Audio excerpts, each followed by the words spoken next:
ഇവൻ പറയുന്ന അമ്മ എൻ്റെ കൂടെ ഒന്ന് നിന്നാൽ മതി. ഞാൻ പറഞ്ഞു ശരി മോനെ, മോൻ പറയുന്ന കൂട്ടെല്ലാം അമ്മ ചെയ്തു തരാം. പിന്നെ പൈസ കിട്ടുന്നത് ഉണ്ടോ എന്തുവാന്നും അറിയത്തില്ലായിരുന്നു, മുന്നോട്ട് പോകുന്നത് എങ്ങനെയാണെന്ന്. അന്നേരം ഞാൻ ചോദിക്കും, മക്കളെ ഈ വീഡിയോ ചെയ്തുകൊണ്ട് മോനെ നമ്മൾ മുന്നോട്ട് പോകാൻ പറ്റുമോ? അച്ഛന് ജോലിയില്ല, നമ്മളെല്ലാവരും വീട്ടിൽ ഇരിക്കുന്നു. അന്നേരം എന്നോട് പറയും, അമ്മ വിഷമിക്കേണ്ട അമ്മേ, ഇത് തന്നെ നമുക്ക് മുന്നോട്ട് കൊണ്ടുപോയി നമുക്ക് ജീവിക്കാൻ പറ്റും, അമ്മ എൻ്റെ കൂടെ നിന്നാൽ മതി. പിന്നെ ഒരു വിഷമം, എൻ്റെ കുഞ്ഞിനെ ഞാൻ ഇത്രയും പഠിപ്പിച്ച് 7ാം ക്ലാസ്സിലും 8ാം ക്ലാസ്സിലും ചെല്ലുമ്പം എല്ലാത്തിനും തോറ്റ വരുന്നത്.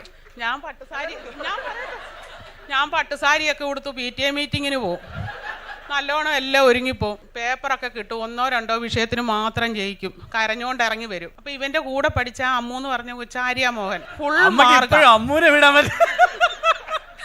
ഫുൾ മാർഗാ. ഞാൻ പിന്നെ വീട്ടിൽ വന്ന് ഭയങ്കര കരച്ചിലും, അച്ഛൻ വിളിക്കുമ്പോൾ പറയും ഇന്നതാ. ആ കുഞ്ഞ് 10ാം ക്ലാസ്സിലും ഗ്രേസ് മാർക്ക് ഇല്ലാതെ ഫുൾ A+, +2നും ഫുൾ A+, BComന് 93%, പിന്നെ MBAക്ക് പിന്നെ നല്ല മാർക്കുണ്ടായിരുന്നു. ആ ഒരു അഭിമാനത്തോടെ പറഞ്ഞ് ഞാനിപ്പോൾ ഈ വേദിയിലിരിക്കുന്നു. പിന്നെ ജോലിയില്ല, നമ്മൾ ഏറ്റവും ഭയങ്കര വിഷമമായിരുന്നു. പക്ഷേ ഇപ്പോൾ ഒരുപാട് സന്തോഷമുണ്ട്. ജോലിയെക്കാളും എൻ്റെ കുഞ്ഞ് എൻ്റെ അടുത്തിരുന്ന് സമാധാനത്തോടെ എല്ലാ കാര്യങ്ങളും എനിക്കൂടെ ഇത്രയും ലോകത്തിൻ്റെ മുന്നിൽ ഞാനും എത്തിപ്പെട്ടു.